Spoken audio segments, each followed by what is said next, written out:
everybody, I'm Amy from the Cauldron, and in this episode of Dye Time I'm going to be speckling this yarn. This is 75% Superwash Merino, 25% Nylon, and I do dye it a lot. There's only 10 grams here. I'm just trying to spread it out as much as I can, and I'm going to be speckling with this dye. It's Emerald from DT Craft and Design. Now I've used this before and it has broken into the most gorgeous colours. If we have a look at the dye, you can see it's very orange and you can see lots of colours in there. It's quite bitty.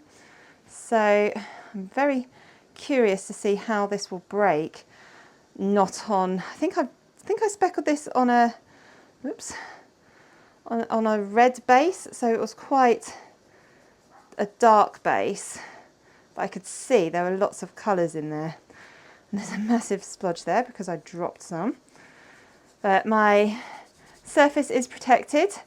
This is a dedicated dye saucepan or pan. I've got a dedicated dye spoon here. I've got my gloves on, my mask on, and I am determined not to do too much. This yarn has been soaking in acidic water for, I don't know, 20-30 minutes-ish.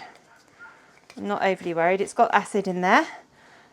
And now I'm going to roll this up and steam set it.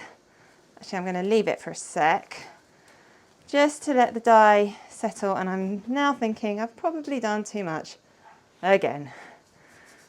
One day I will learn how to do dye speckling properly without going overboard. In fact, I'm going to do one more.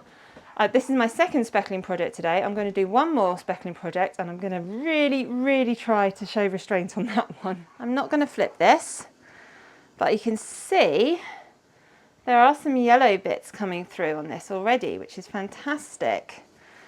I am going to now carefully wrap this up. I don't want to smush it. And because this is an animal fibre, you need acid, which is, this has got, it's been soaking in acidic water with vinegar. It needs heat, and it needs the right sort of dye. So I've used an acid dye. You can also use fibre reactive dyes in food colouring, and it needs heat. So now I'm going to add this to my steamer basket and let it steam for about 30 minutes. Okay, this has completely cooled down now. So let's unravel it. Sticking it. Oh, those colours are pretty. There's quite a bit of dye on this cling film, so oh gosh, that's a lot of runoff there. I'm hoping that's just from what was left over in that, because that is a lot. I was not expecting quite that much. This is just cold soapy water, and there still seems to be a little bit of runoff, but nowhere near what there was in that last one. That was a bit shocking. It's just cold soapy water, and it seems that there is a little bit of runoff, but nowhere near the amount that just came out. So I'm going to let this soak, I think. There seems to be more colour coming out of this. I'm not worried at the moment, but for now I'm just going to pop this in some cold tap water, and hopefully that will just get rid of all that excess. If it doesn't, we will go back and heat set this again. And here is my finished yarn. If we have a look closely, you can see that emerald green has broken into some beautiful blues and yellows, and I still have a lot of green here. I love these massive blue patches, and there's still a little bit of white left over, and these big green patches, and it just looks so fun. This has broken in the most beautiful way. Now I know my speckling technique is not brilliant. I went way overboard with this, but I'm not mad, because if you look at these big green patches, you can still see there is lots of blue breaking inside that green, which I haven't ever really noticed before in any other dyes.